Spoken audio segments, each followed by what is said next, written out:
GLTV. GLTV, the place to be. GLTV, the sky's the limit. GLTV, my TV. Your TV, our TV.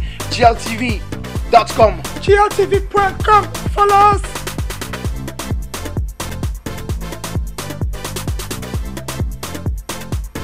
Si je m'éloigne, surtout ne m'en veux pas. Salut, c'est Lynn Shine, spéciale dédicace à GLTV1.com. Va. Salut à tous, c'était Milka sur GLTV1.com. Bye bye.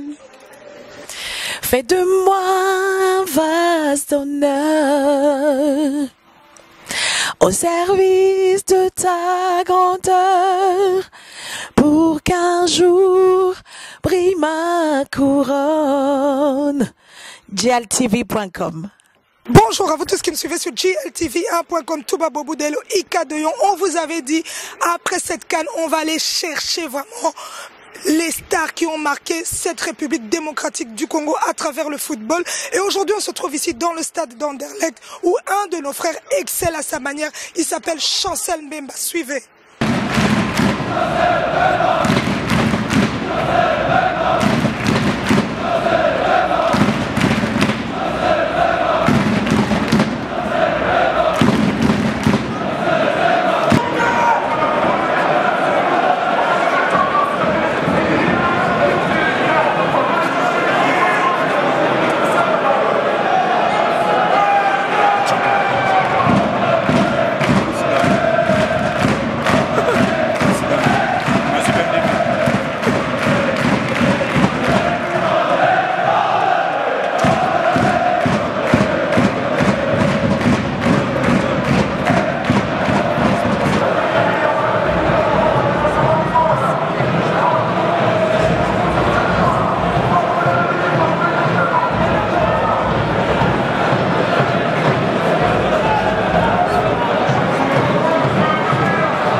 Vous voyez, il y a Romain à mes côtés. Quand vous rentrez dans ce stade ici d'Anderlecht, si vous n'avez pas vu Romain, c'est que vous n'êtes pas rentré voir le match. Bonjour Romain. Bonjour Ika. Comment vous allez? Ah, maintenant je suis malade. Oh. Ah Je ne vais pas rentrer trop dans les détails de votre maladie. Romain, aujourd'hui on fait une émission et on parle de Chancel Mbemba, que vous suivez à travers tous les matchs. Un petit mot sur lui. Ça c'est le meilleur. Bon, oh, je suis amoureux. Oui, ça c'est l'homme d'Anderlecht. Hein. Ouais, c'est le meilleur. Ouais. Maintenant. Romain, après il est quand même parti pour un long moment pour la Coupe d'Afrique. Ouais. Il vous a manqué? Oui, on a manqué. Oui. Maintenant il y a assez de blessures. Hein. Oui. Oh, Dieu. Et maintenant qu'il est revenu, Chancel. Chancel. Il est revenu, Mbemba, vous êtes content? Ben, très content, oui. Mais maintenant, il est nouveau blessé. Non, mais il n'est pas blessé, c'est juste un peu, et il sera en forme pour jeudi, pour la Champions League. Oui? Allez, une bise. Quand on parle de Wet Star, on voit Camille Apindia, c'est un jeune talentueux qui joue aussi ici en Belgique au football. On va un peu demander son point de vue par rapport à cette Coupe d'Afrique. Un petit mot sur ça? Oui, en tout cas, j'ai beaucoup aimé la prestation du RDC. Ils ont très bien joué. Ils ont été jusqu'en demi. Et je trouve que le groupe a mérité sa 3e place. Voilà. Voilà, en tout cas, un grand merci. On va te laisser parce que tu dois aussi t'entraîner bientôt. Merci. Merci, au revoir. J'ai à mes côtés Monsieur Van Hofburg Herman, qui est le manager de ce grand club que vous voyez ici derrière Anderlecht, où Chancel Mbemba joue. On va lui demander un peu son point de vue par rapport à Chancel après cette CAN. Bonjour monsieur.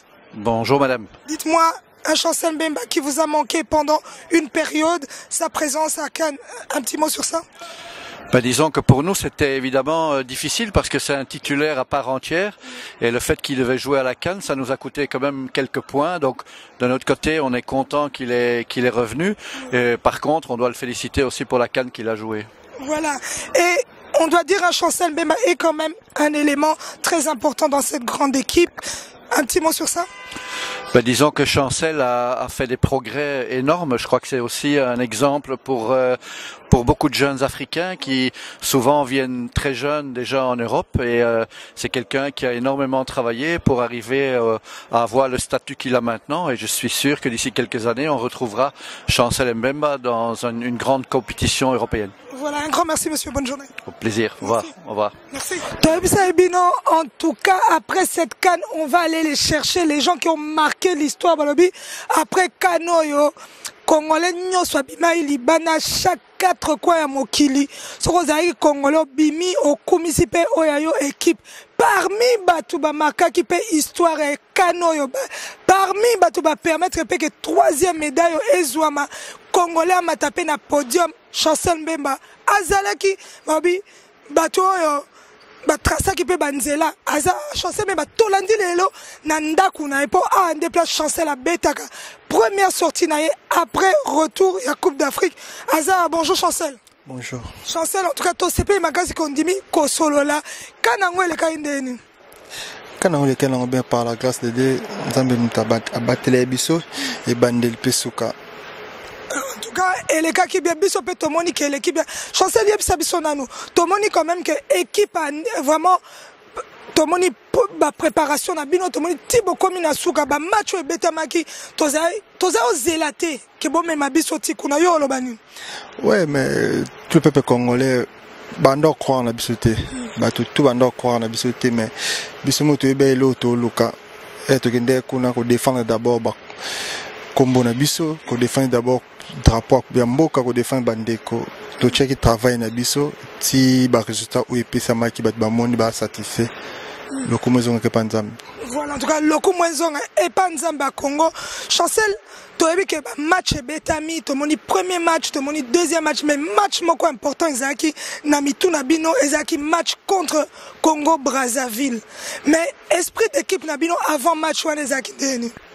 Ouais, match on est trop capital, match on est qui d'abord coach a l'obé n'a été coach a salika 11 départ au banda match à Tcheka ici mais biso mo conscience monsieur banda sala pona to bi Congo Brazzaville mambasala ba maman biso balek na biso banda na biso ils avaient match autour pour l'angoté match au peut pour l'angoté biso mo to baki ata ba chebiso ata kombe il faut tout le to gagner match quoi to bengana na ba vie bandeko ba père ba match au carré qui très important mais nzamba sala grâce ba bandi biso 2-0 to remonter na deuxième mi-temps to cha 4-2 c'est gloire pour la biso. Voilà, en tout cas Ezaki gloire to moni ba image après match tango bo bimi ba lobi terrain ngo na kati ya vestiaire tomoni esengo na bino ezaki makasi bo partager na bino bandeko yebisa biso na ambiance ezali ndeni.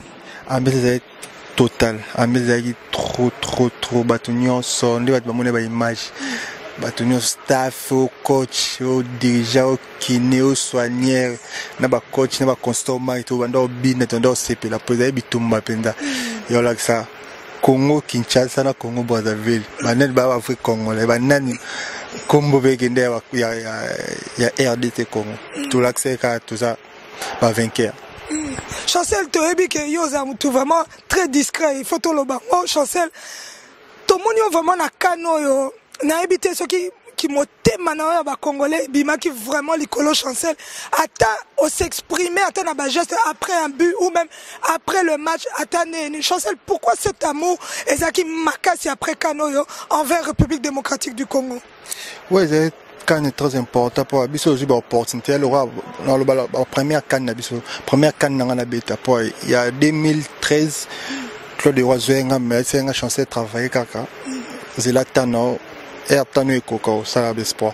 Nazela qui n'a travaillé qui après Kano, il doit Kano jamais mon robot ça n'a auto marqué histoire na biso to PC penda fond travail c'est pas mon apenda tout l'accès batunde tembete mais o ezaka travail na biso tolo baté bat ba mona sur le terrain nde bat ba monyango nzamba komisama na ndeto marqué soit aux humours to bimo 3e place au bas to ata mon côté ando cha Congo ma 3e place aussi c'est les derniers ba récupérer biso récupérer après le sous bateau ba récupérer qui to aussi au bima 3e non ko bossa non jamais OK bossa na ngote to ko loba ngope Chancel Mbemba to moni après ba match wana bokomi na niveau où il faut que se disputer vraiment pour un match il y a médaille wana zaki sacré pour la République démocratique du Congo. Chancel na rentré na bino na terrain jour wana ezaki ndeni. Ouais, match wana zaki très important ben to ko pour la té pour na 3e place place aux gens à Valère, aux gens qui ont médaille Namboka. Mais c'est difficile d'être dans la première mi-temps. C'est difficile si être au côté d'un match, na 4-4 match que mi-temps aux zongi, conscience à moi qu'on a manqué et ça li pendate à to bête pas to la médaille Morezawan, na coupe Morezawan ya muke. Il faut tout mouiller maillot na biso et toi qui deuxième mi-temps. Bon, kazo to zoa qui mais to chaki te menza ma biso grâce to ke ti ba ti robi. Si tu réussis à bâtir Robi montar attaquer. Voilà Chancel Torozong et la Likamwana il y a tir au but Doudou Inaka maman Liliane Boké batuna ki Chancel liboswa ballon wana Chancel olinga ite te na linga ite na la confiance na ngamonon ngamonde na kendaki na zo 3e penalty pour na confiance et na obeta na raisonner d'abord famille na ngai na raisonner d'abord na mo na ngai den o ne abaki il faut qu'on a chango pour so na chaki tenye da bien te fallait qu'on a chango pour les honneurs il y a tous les peuples congolais on va soutenir biso de loin. Si en tout cas honneur wana tomona kiango sikoto zongi la retour na bino oberka ndenge baloba bozongi na kin Chancel omoni elo bosali bo marquer histoire na bité so bozo réaliser na tuna ipe ba collègue na mususu o bazaki pe na équipe nationale kebano donc balobi que question wana na retourne à joueur tour babeti kan on en zone micro GLTV1.com. Est-ce que vous réalisez qui poids il y a bon même qui na mapeka concernant Congo wana mobimba République démocratique du Congo na terrain tant boza kuna en tant que joueur Chancel ezaki ndeni. Zeno d'abord on est pour kota la pende équipe il y a une équipe il y a 98 il y a ba vie auto ebaki ba ba qualité non ya makasi koleka na biso kota ba grand joueur ba tele on betenu na tout bazo ya coupe na o ya biso to komagite mais na koyoka ba vie na ba conseiller ba vie ndé biso opportunité toujours coupe wana et ça les biso né makasi na ko bossa ngo jamais voilà OK bossa na ngote Chancel meba tokoti ko kala mingi te soki médaille oyo tali yango en tant que mutu en tant que congolais ozo dédié yango na nani non dédié médaille na moi na ngeden c'est voilà donc babi l'héritier du drone Eden Bemba ba grand salam place à Zaïbi petit ba ena betami papa aza azo bundela ekolo eze sengo makasi Chancel même un mot de la fin bato balingi basenga ki tozoyo on dit mi peto landa o place au betaka place carrière na yo et ça les parce que on doit le souligner Chancel Mbemba est parmi les gens qui excellent dans ce club ici en Belgique qui s'appelle Anderlecht un petit mot. Ouais, on a remercié tous les peuples congolais ba soutenir nga o badena posa na za pembe ni émission o ya deyon na za pembe na remercier bango ba remarque na bonde motiver ngai nga na posa ndi bato bacha ba commentaire na siwana défaut na nga ba lo bango et puis ça m'a cassé na omona ngo na travail dire na za pona bango na ko défendre ka bango pour tous ces belleté mais na ngongo ndenza mapesinga grâce na comme na ngongo na ko besi ba boîte na ko sa bango sonité ba pesa nga chance ba compter na ngai na ça tous les moyens ba kombo kitanga ma moi na bango ya Congo a occupé musika En tout cas, un grand merci Chancel Mbemba. Nous avons un mois de détail Chancel tout le monde présence na Katia Kinshasa avant Coupe d'Afrique au Sali et loko battu belé ba raté. C'est vrai que ça a été médiatisé mais le cœur de l'homme a été remis encore une fois en question. Au Kerota la ba maman ba veuve Chancel. Au Kerota na ba école, au Kerota Sali ça au côté na ba église. Chancel esprit wana ya bon moto. Ezongela ki ondengeni avant compétition moko munene loko la CAN. Ouais, compétition nini wana ngamu na na charge non te ngamu pena charge o na ngana mema ya CAN na zale na ngote. Fallait siko na senga na Nzambe. Elo ni na ko sala. Rapesinga makanisi. Ngamu na bisebo na que couper ça ba don ne fisque un petit rien à gagner. Ah, na que couper ça ba don. Yango ni tam sous force ba monene na CAN. Ils ont ngamu na okamoza force na ngai na ibi na force na ngai mais o e bakseme pe na CAN o bat ba moni ils ont un dixième on a zwa ki on a kabule na bateau ba malade na bateau bando zanga yango na mutepe nga force. En tout cas, un grand merci Chancel Mbemba. Tous souhaiter en tout cas bonne continuation. Continuez vraiment qu'on brille le col brille à Kawa. Surtout même qui drapeau les lots toye côté la match à Chancel Mbemba. Il a excellé encore une fois. Bapesio quelques minutes au côté qui peut ozong à tout monde peut beaucoup monde à travers Billy à tout babou dès le cœur. Ici, ça se passe comme ça. Chancel Mbemba ici est une grande star. Bon, comme on a bas supporter. Bazo gang à combo à peine au Simbi Bal Chancel. En tant qu'Africain, Eza Elo Moko, je crois que Eden place à Zaliba, Leki Eden Tango Barota, la image ont marqué histoire et carrière nao. Ouais, mais Nazara Chancel Mbemba, Ezara Andi na sala plaisir na ba supporter, plaisir na ba supporter no so Anderlecht na plaisir na toute famille so Anderlecht. Nazana ka boy, o Ezara Ezani non c'est plus ça bon pour bas les âges mourir puis ça tout plaisir non ça bon quand pendant c'est plus ça bon rendement dans un travail dans un monde mutuzo là que ça sur le terrain mais dit les grands na bête match na bimi dans rapport na suis moi blessé moi muké na bina mena binzamba osunga binzamba osunga parce que d'ici jeudi Chancel Mbemba va encore exceller dans son métier pour la Champions League. Un grand merci Chancel Mbemba.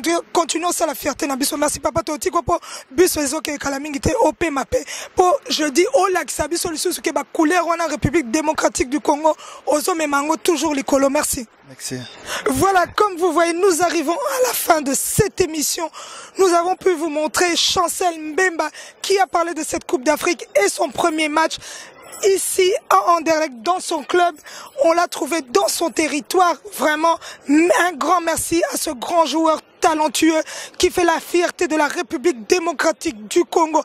Et le prochain, ça sera peut-être Junior Kabananga, ça sera peut-être Dieu merci Mbokani, ça sera peut-être ... On remercie Doudou Ina qu'on dit Koloba Conseil, merci et papa, maman Liliane Bokeh, Nathan Kabasele, le parrain de Nathan Kabasele, ainsi que tous les gens qui sont autour de ces joueurs, qui les conseillent, qui leur permettent aussi d'aller de l'avant, d'aller loin, de pouvoir aussi toujours rehausser ce beau drapeau congolais. Comme on le dit toujours, ici on fait les choses aussi autrement. On avait dit après cette CAN qu'on va quand même honorer nos joueurs, on va quand même valoriser nos joueurs. Parce qu'au début, on n'a vraiment pas cru, on s'est dit bon, toujours la République démocratique du Congo, Bakena Amusikate. Mais à travers Kano, Balaki Sibiso, qui est capable qu'on l'a dit ça que RDC et l'Oko Makasi Babi Moulungue et Fandinde Akande Bomoni Touba Bobudelo, à l'image toujours, Mosala et les Kamalo Banaibele. Oh bah jouer Moussousou Balobaki GLTV coaché bah coaching yango toza pilelo en plein babi ba porte zakuna soto ko sa côté VIP kaka ndenge keseni. Merci Chancel Mbemba babi continue kaka tata papa na Eden o laksa biso pe makasi na yo na terrain toujours. On dit salon élégance, salon Maxime Kimani, Kitoko Makasi, Manuel Pereira, Balobi, Mikolo Yokaka, Masole Fande Panayo. On n'oublie pas Amin Malouf en plein Miami, Serge Ouachapé, Nakati Akin, il d'abonka la maman de 4K osé abisso. Et c'était pour le bâti, mais Yomoro Ebi, Masolo Akati, Maman Tina Mokondi. Comme vous voyez, on est en plein, on dit Anderlecht, tout se passe ici aussi. Et à mes côtés, on va laisser un peu la parole à quelqu'un qui vient à mes côtés. Je ne sais pas pourquoi, mais il va nous dire. Pourquoi est-ce que vous êtes là? Je suis ici pour supporter le Anderlecht et Anderlecht a gagné et pas gagné et bien 1-1 et Zo, spreekt u Nederlands? ja. Nou, dan gaan we een beetje Nederlands spreken. Nederlands. Goed. Oké, we gaan een beetje over, want we zijn nu bezig met een interview over Chancel Mbemba. Chancel Mbemba est le meilleur joueur de Anderlecht. Nou, Je is een beetje gekwetst. ja, maar ja, dat kan gebeuren, hè. Dat kan gebeuren, maar het was de beste speler op de Afrika Cup. Ja. Dus Chancel verdient een transfer naar Real Madrid. Mooi, dan gaan we dat onthouden. Dank u wel. Voilà, dank u. Comme on vous avait dit, tout ce qui ne se trouve pas ailleurs se trouve sur gltv1.com. On n'a pas de piles, mais on fonctionne. Allez, Mbemba, attaque, attaque, attaque, attaque, attaque, yeah, everybody happy, yeah, attaque, attaque, attaque, Mbemba, yeah, Mbemba, allez, chanceux, allez, comment tu